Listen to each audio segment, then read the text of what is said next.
Okay, so we were discussing the equation of time period for simple pendulum, which quantity should be kept small. So उसमें हमने कहा था कि amplitude, ठीक है? This was question number 5, and now is question number 6.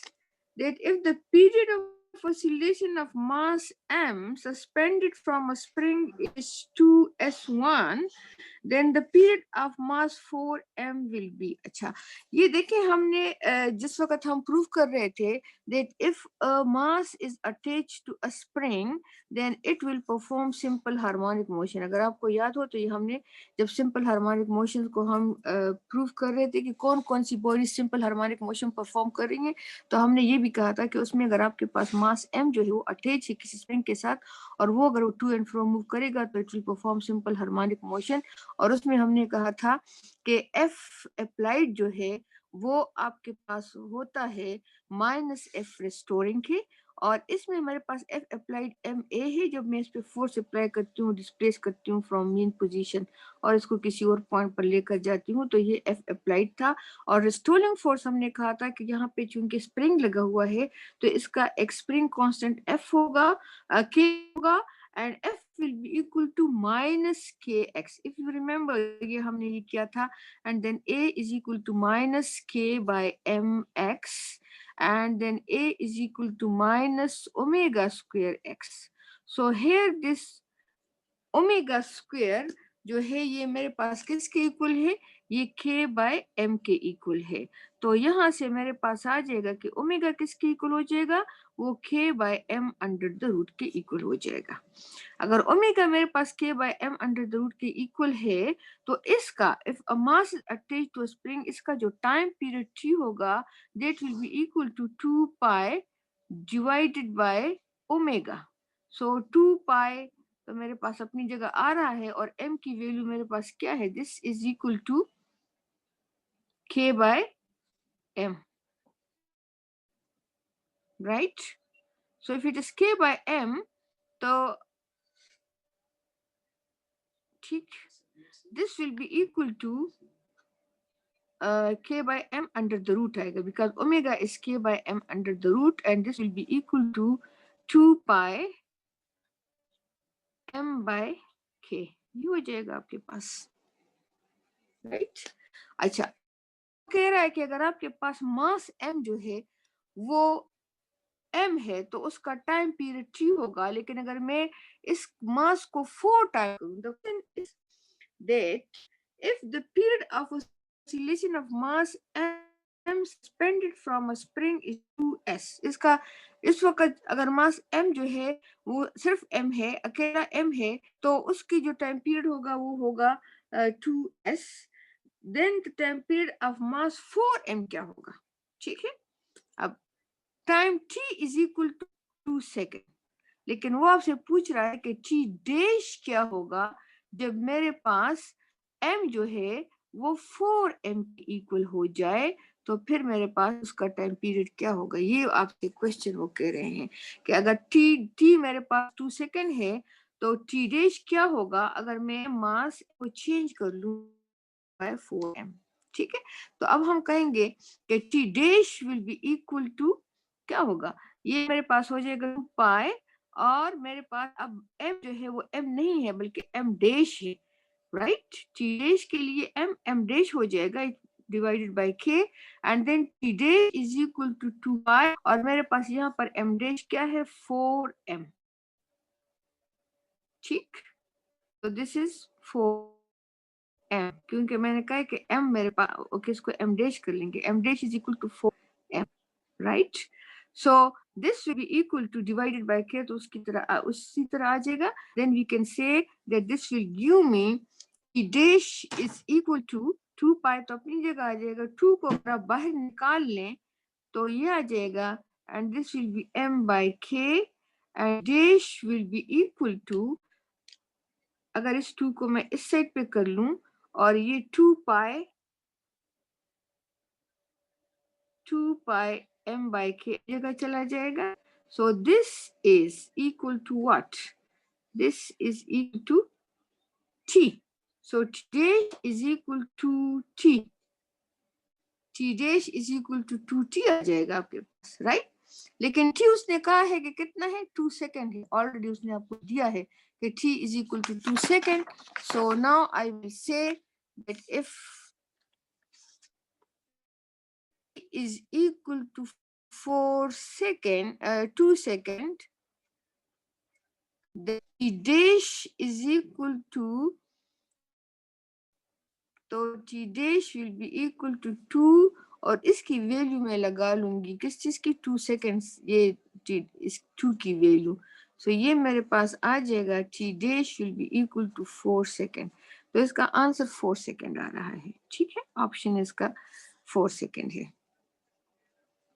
Okay, then next question is question number 7. That the time period of a simple pendulum is 2 seconds. If its length is increased by 4 times, then its time period becomes how much?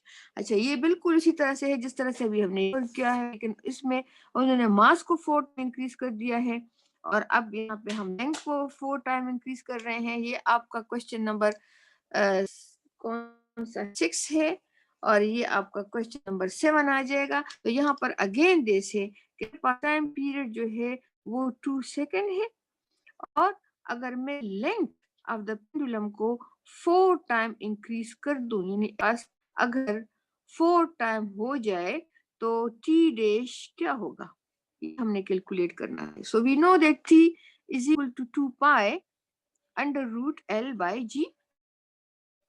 तो T dash मेरे पास क्या आ जाएगा, T dash will be equal to 2 pi L dash by G, ऐसा हो जाएगा, right. So if this L dash by G और एल डैश ने मुझे कहा कि वो मैंने 4 टाइम इंक्रीज कर दिया है। So T dash will be equal to 2 pi और एल डैश को मैं अब रिप्लेस करूंगी बाय 4 तो अगेन आपके पास क्या आ जाएगा, T dash will be equal to, ये जो 2 है इसको आप बाहर ले लेंगे, t dash will be equal to 2 pi, right. और जो यहाँ वाला 4 अंडर रूट के अंदर है उसको मैं बाहर लेती हूँ, 2 हो जाएगा and then it will be equal to L by G, right. So again T dash is equal to, क्या होगा आपके पास, this will be equal to 2 pi, अगर मैं इधर वापस लिख लूं एल बाई जी और ये जो 2 है तो ये जरा इधर आ जाएगा। अब आपके पास ये किस चीज के इक्वल है, this is equal to T. So T dash is equal to, मेरे पास अभी आ जाएगा T dash is equal to 2 T, right. लेकिन टी उन्होंने मुझे दिया हुआ है, they say they T is equal to 2 second, therefore t dash will be equal to 2 into 2, तो आपके पास आ जाएगा, ये 2 सेकेंड है तो आपके पास आ जाएगा t dash is equal to 4 second. तो आपके पास जो, अगर आप लेंथ को इंक्रीज कर लेंगे 4 टाइम्स तो आपके पास उसका जो टाइम पीरियड है वो भी इंक्रीज हो जाएगा, ठीक है। सो इसका आंसर भी 4 सेकेंड है। Okay, then is question number 8। Question number 8 में भी वो आपसे कह रहे हैं, क्वेश्चन नंबर 8 कह रहा है that to make the frequency double of a spring oscillation we have to reduce the mass to 1/4, quadruple the mass, double the mass, half the mass. If we want to change the frequency, ठीक है, किस तरह हमने frequency को की है, double कर दी है। जैसे कि मेरे पास किसी चीज की फ्रीक्वेंसी f और अब मैंने उसको डबल कर दिया है, यानी f डैश इज 2f। तो अब आपने उसका मास जो है, हम मुझे कितना उसका मास रिड्यूस करना पड़ेगा या ज्यादा करना पड़ेगा, क्या करना पड़ेगा, ये हमें भी पता चलेगा। सो क्वेश्चन नंबर 8 में मेरे पास है that f dash is equal to 2f। कोई भी सिस्टम है उसकी फ्रीक्वेंसी आपके पास f है, लेकिन फिर आपने कुछ ऐसा कर दिया है उसके मास के साथ कि उसकी फ्रीक्वेंसी डबल हो गई है। तो आपने क्या कर दिया, मास के साथ क्या होना चाहिए ताकि उसकी फ्रीक्वेंसी डबल हो जाए। तो अब हमारे पास जो रिलेशनशिप है, time period if mass is attached to a spring, ये बता रहा है कि आपके पास रिलेशन है and we have to change the mass इसमें आ गया है, तो इसका मतलब ये है कि आपके पास ये mass attach to a spring है।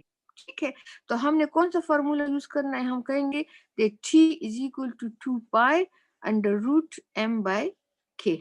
ठीक, अगर ये इस टाइम पीरियड है तो उसकी फ्रीक्वेंसी इसके अपोजिट आ जाएगी, and we will say that f dash f is equal to 1/2 pi, ये इसका f आ जाएगा 1/2 पाई, और m बाय k की बजाय अब हम उसको k बाय m ले लेंगे, राइट, क्योंकि t is equal to 1/f, f is equal to 1/t।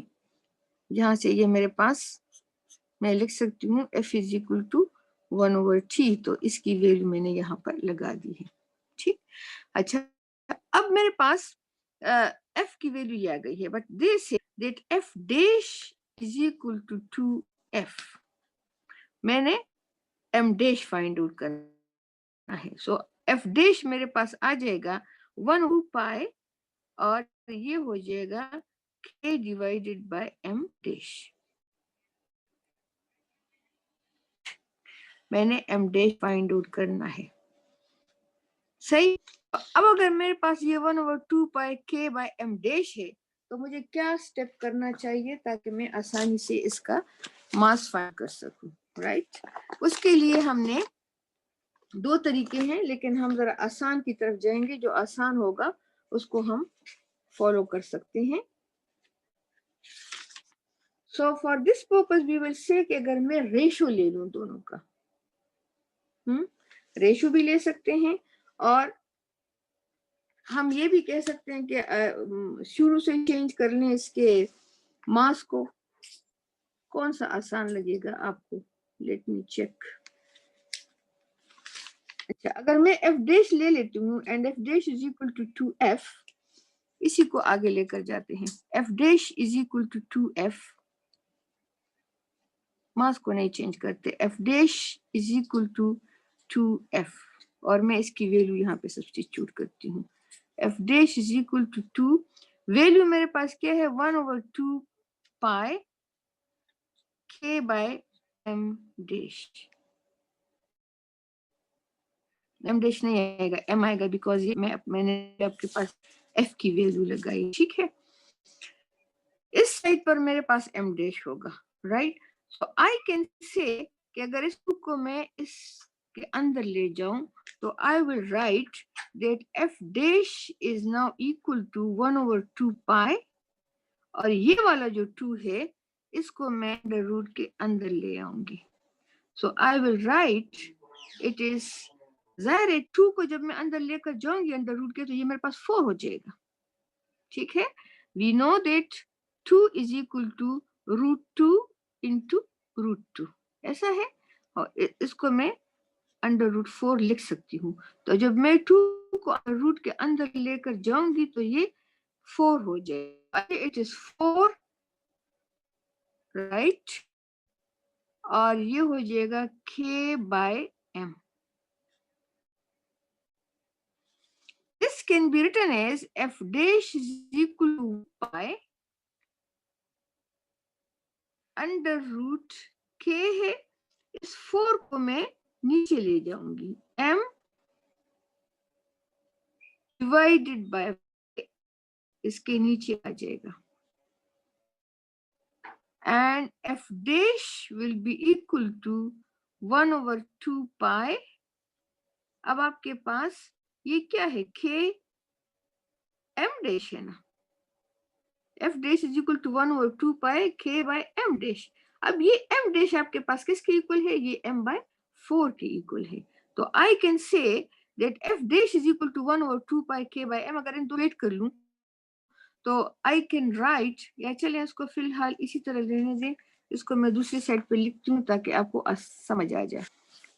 This is k bye m/4, ये f का, एंड दिस f डैश की वैल्यू अगर मैं लगा लूंगी यहाँ पे, under root k by m dash is equal to 1/2 pi under root k divided by m/4।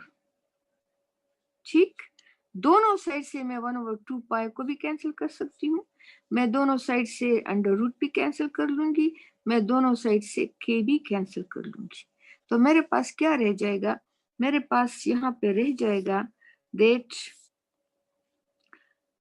1 over m dash is equal to m by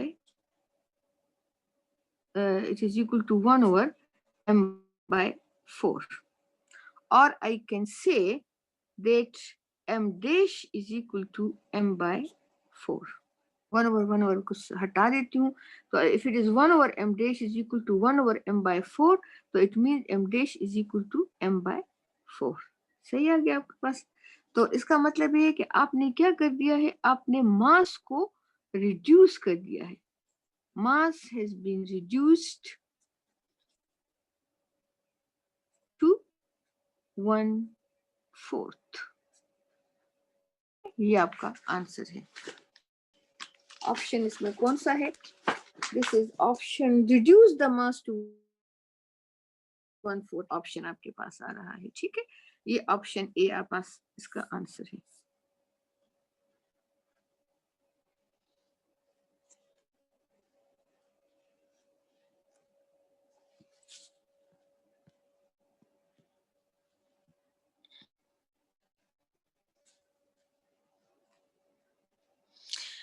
Okay, then is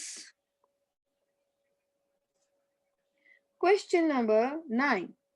Restoring force of simple harmonic motion is maximum when displacement is minimum, halfway between them, crossing mean position, at rest. कौन सा आएगा आपके पास?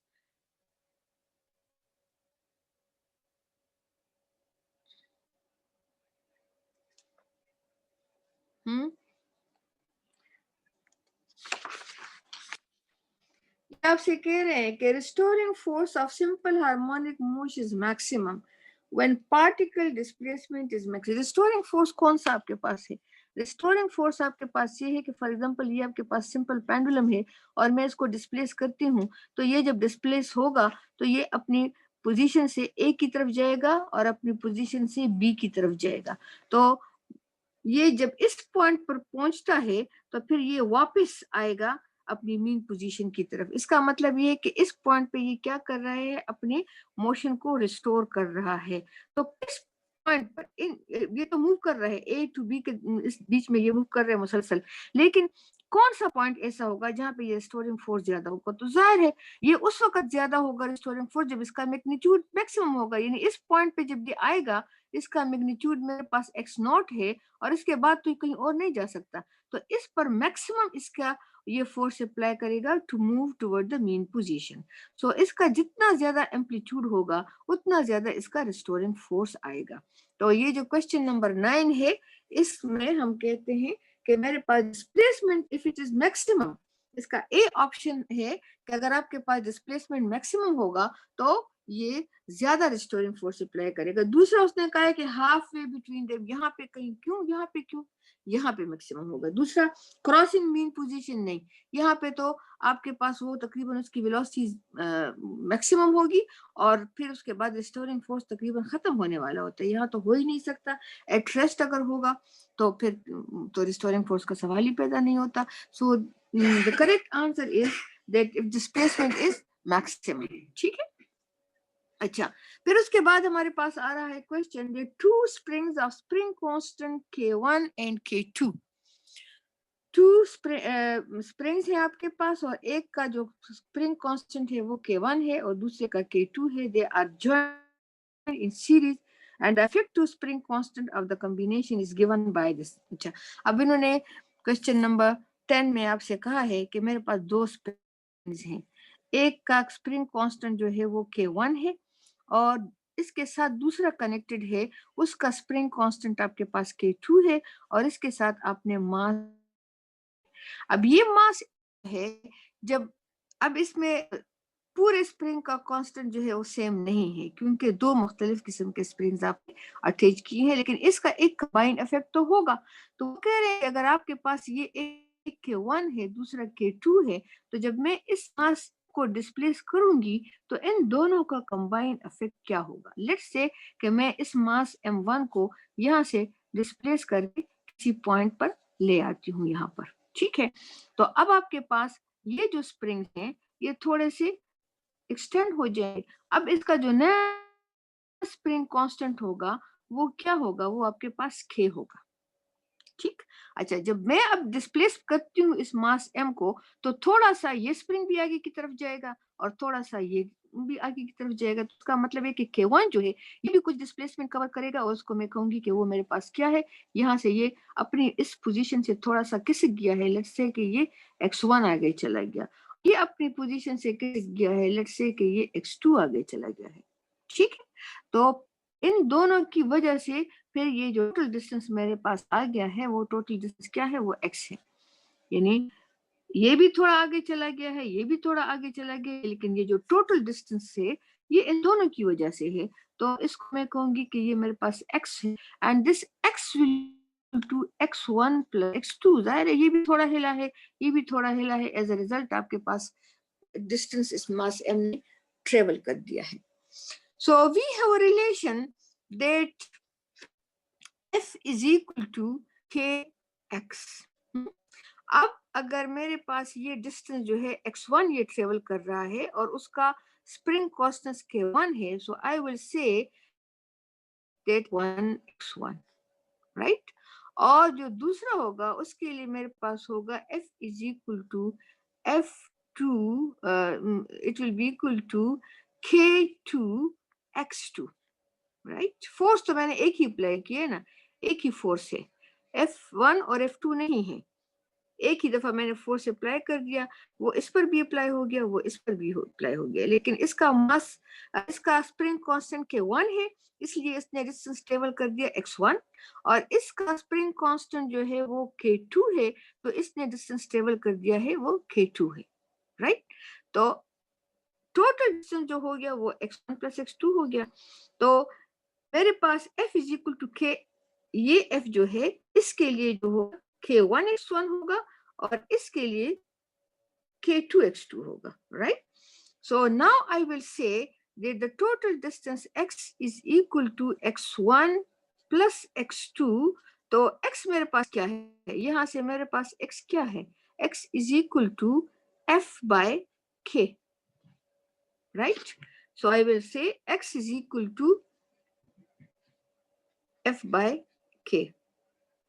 ये मेरे पास x is equal to by k आ गया है, राइट।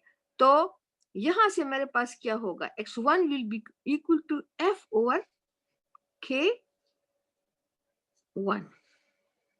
and x2 के लिए क्या होगा, it will be f over k2, सही। आपके पास f over k is equal to f over k1 plus f over k2, ठीक है। अच्छा, अब हम कहेंगे कि f is equal to f over k1 plus f over k2। तो मेरे पास f जो है वो दोनों साइड्स पर सेम है, यहाँ से कॉमन ले लें और कैंसिल कर दें। So you will get 1 over k is equal to 1 over k1 plus 1 over k2। अब इसका एलसीएम ले लें, so k1 k2 this will be equal to, ये आपके पास क्या हो जाएगा, k1 k2 है तो यहाँ से आपके पास k2 आ जाएगा प्लस यहाँ से आपके पास k1 आ जाएगा, right. So this will be equal to k2 plus k1 divided by k1 k2। So k will be equal to k1 k2, उल्टा कर दें इसको, so it will be k2 plus k1, or you can say that k1 divided by k1 2 कर दें या k2 plus k1 कर दें, कोई फर्क था। तो मेरे पास जो ऑप्शन है वो कौन सा है, वो ऑप्शन आपके पास सी आ रहा है, k1 k2 divided by k1 plus k2। ये आपके पास सी ऑप्शन इसका आंसर है, ठीक। Okay, then is conceptual questions की तरफ हम आते हैं। कॉन्सेप्चुअल क्वेश्चन में हम कहेंगे that two applications, यहाँ पे शॉर्ट क्वेश्चंस हैं. Give two application in which resonance plays an important role. तो ये हम कल सारा डिटेल में डिस्कस कर चुके हैं कि हमारे पास कौन कौन से फिनोमेना हैं जिसमें हम रेजोनेंस को ऑब्जर्व कर सकते हैं. तो बेस्ट एग्जांपल आपके पास जो आप झूला झूलती हैं, so that is an example of resonance. इसके अलावा आपके पास cooking of food in microwave oven, ये मैंने आपको समझाया था, दैट इज एन एग्जांपल. इसके अलावा आपके पास और भी आप सोच लें क्या कुछ हो सकता है. अच्छा, मैग्नेटिक रेजोनेंस इमेजिंग, ये शायद हमने कल किया नहीं था. मैग्नेटिक रेजोनेंस जो हमारे पास मैग्नेटिक रेजोनेंस इमेजिंग में क्या है कि कोई भी बॉडी का आप कोई खास पार्ट है और उसको आप ऑब्जर्व करना चाहते हैं, कहीं पर आप खुदा ना खास्ता किसी की बॉडी में कहीं पे किसी नर्व्स में या किसी जगह पे कोई पेन है एंड उसकी इन्वेस्टिगेशन हो रही है कि किस वजह से हो रहा है, या कोई भी प्रॉब्लम है या ट्यूमर वगैरह कहीं पे है, उसका कोई इमेज देखना चाहते हैं पेशेंट्स में. तो उसके लिए हम क्या करते हैं कि हमारे पास जो इलेक्ट्रोमैग्नेटिक वेव्स होती हैं उसको एक खास पोर्शन पे जिसको हम ऑब्जर्व करना चाहते हैं, उस पोर्शन पर आपके पास इलेक्ट्रोमैग्नेटिक वेव्स को फॉल किया जाता है. और फिर क्या होगा कि ये जो हमारे बॉडी के जो मॉलिक्यूल्स हैं उनकी जो फ्रीक्वेंसी है, वाइब्रेशन की frequency of vibration of the molecules, उनकी फ्रीक्वेंसी और जो इलेक्ट्रोमैग्नेटिक वेव्स आपके पास वहां पे फॉल हो रहे हैं उनकी फ्रीक्वेंसी तकरीबन तकरीबन सेम होती है. उसी फ्रीक्वेंसी में ये वेव्स होते हैं जो हमारी बॉडी के मॉलिक्यूल्स की और एटम्स की फ्रीक्वेंसी है, उसी के साथ वो मैच करती है. तो जैसे ही इस पे फॉल करेंगे तो एक रेजोनेंस का फिनोमेना होगा, मॉलिक्यूल्स तेजी के साथ वाइब्रेट करना शुरू करेंगे उस पार्ट के, और जिसकी वजह से फिर वो जो एनर्जी पैटर्न का जो है इमेज लिया जाता है, और जो तेजी के साथ वाइब्रेट करेंगे, ज़ाहिर एक मॉलिक्यूल थोड़ी सी जगह में वाइब्रेट करता है और फिर वो अचानक तेजी के साथ वाइब्रेट करना छोड़ देते हैं, तो वो जगह एक्सपेंड हो जाती है और उसी वक्त उसका एक पिक्चर लिया जाता है जिसको मैग्नेटिक रेजोनेंस इमेजिंग कहते हैं. ठीक है, तो ये जो एक्सपेंशन रहा है उसको केज कहते हैं उसी वक्त. ज्यादा डिटेल भी मैं आपको आपकी उस लेवल की नहीं है कि मैं आगे जाऊं, लेकिन यही मैं जो बेसिक फिनोमेना है यही है कि जो आपके पास रेडिएशंस फॉल हो रही हैं उनकी फ्रीक्वेंसी और जो बॉडी के मॉलिक्यूल्स हैं उनकी फ्रीक्वेंसी सेम होती है. दोनों फ्रीक्वेंसी जब एक दूसरे के साथ मिलती हैं तो रेजोनेंस का फिनोमेना, मॉलिक्यूल की उनकी ऑसिलेशंस तेज हो जाती है थोड़ी देर के लिए और वो जगह एक्सपैंड हो जाती है और उसी वक्त उसका पिक्चर ले लिया. मैग्नेटिक रेजोनेंस इमेजिंग जो है this is also an example of resonance. इसके अलावा झूले का एग्जांपल है. इसके अलावा मैंने आपसे कहा कि अगर सोल्जर्स मूव करते हैं तो उनसे हम कहते हैं कि वो स्टेप डाउन करें, प्रॉपर स्टेप्स में ना जाए, क्योंकि उससे जो ब्रिज सस्पेंशन है उसमें कोई गड़बड़ आ सकती है, उसका में क्रैक्स पैदा होते हैं. So all examples of resonance जो कि हमारी डेली लाइफ में इम्पोर्टेंट रोल. हमने कहा था कि हमने 4 टाइम इंक्रीज कर दिया है, अब हम कह रहे हैं कि अगर इसका जो लेंथ है वो डबल हो जाए तो हम क्या करेंगे. ठीक है, तो अगर मेरे पास टाइम पीरियड t है, it is equal to 1/2 pi under root l by g. तो अगर मैं इसका जो डबल कर दूंगी, t dash is equal to 1/2 pi, और जाहिर है उसका जो लेंथ अब है l डैश बाई g है, और उसको हमने क्या कर दिया, डबल कर दिया है. So it is 1/2 pi under root 2l by g हो जाएगा. ठीक है, and t dash will be equal to, इस 2 को आप बाहर निकाल लें तो ये √2 हो जाएगा, and this is equal to multiplied by 1/2 pi under root l by g हो जाएगा. सही है, तो अगर ये √2 हमने बाहर निकाल लिया है, so 1/2 pi under root l by g, और this will be equal to √2, और ये मेरे पास किसके इक्वल है, ये मेरे पास t के इक्वल है. So t dash is equal to √2 t. क्या हो गया आपके पास √2 टाइम्स इंक्रीज आ गया है टाइम पीरियड में, राइट. ये इसका आंसर है. Then is what will be the frequency of a simple pendulum if its length is 1 meter?